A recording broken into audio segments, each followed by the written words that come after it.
Let me describe to you what I saw earlier on in the day.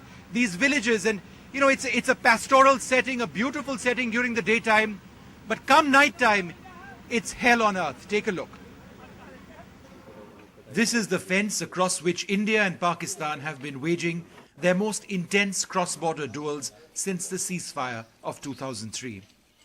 Here in the RS Pura sector, everything looks ordinary now.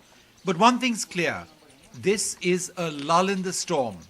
In just a few hours, in the evening, this pretty pastoral setting will become a living hell. This farmer shows us why. This is as close to the international border as we can get. That's the fence between India and Pakistan. This is one of the hottest areas where the Pakistanis have opened up with mortar shelling and with machine gun fire, and India has been responding as well. At the moment, it's relatively safe. The key word here, relatively, that's because over the last couple of hours there has been no shelling from across the border. Few more villagers who had gone back have chosen to come back and are now tending to their poultry and in their fields. But come 5:30 p.m. or 6 p.m, these villagers tend to move out, and they're told by the BSF, which mans the border over here, leave this area now, firing will commence. And sure enough, that's when all hell breaks loose over here. A short distance away, in a small village, we see the damage of the overnight shelling firsthand. A home ripped apart by machine gun fire, window pane shattered. A Pakistani mortar just lying there. A BSF constable from a nearby post has heard of the damage to this home.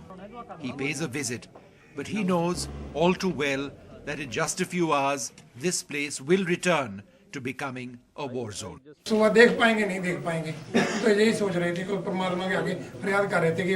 आप यहाँ क्यों रहे? आप पीछे क्यों नहीं गए? पीछे हमारा सब सामान है, हमारे पास पशु हैं जो हमारी जिंदगी से भी ज्यादा कीमती है। बहुत डर लग रहा है, मकान ऐसे कमरे है तो डर नहीं लग रहा है, डर बहुत है। तो करना क्या है, रात को कहाँ जाना है? चले इतना फैर चारों तरफ फैर आ रहा है, कोई रास्ता ही नहीं लंघने जो जाना का।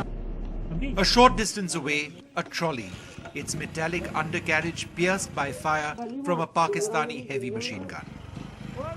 नुकसान आप देख रहे हो, इधर भी पड़ा हुआ था, वो क्या ना ब्लास्ट हुआ था, इधर नुकसान हुआ था, आगे भी देखो साइड पे एक हमारे मामू ही रहते हैं, उनके घर भी बहुत नुकसान हुआ।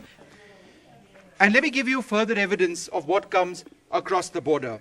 These are the remnants of mortar shells, and these are bullets from automatic weapons fired from Pakistani forces. So if there was ever an argument that Pakistan wasn't targeting civilian areas, well then this clearly disproves that theory entirely.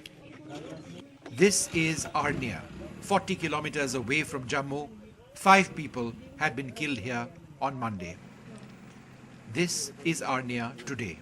If there were some signs of people in parts of the RS Pura sector, here in Arnia the situation is very different. This is a larger town. It appears to be a ghost town. There are almost no people over here. But let's take a look at this sign, and this I think really tells the story. The branch will function from another branch till the situation gets normal. Everything is shut down. The only shop that we found functioning was a small pharmacy. Finally, we see some traffic on the road. In fact, these are farmers carrying their cattle out of Arnia. They feel it's just a matter of time before a Pakistani shell strikes them. इधर क्या है, selling की वजह से पूरे जानवर पशु सब मर रहे हैं, आदमी मर रहे हैं, क्या पता कहाँ बम गिरेगा।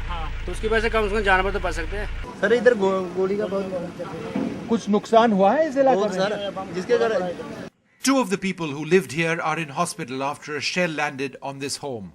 The sound of the explosion was apparently so intense that one of them still can't hear properly. As night approaches, people across the border region are bracing themselves for another attack. They also know that India's withering counter-attack will be intense. In RS Pura and the Arnia sector, with Ajmal Jami, Vishnu Shom for NDTV.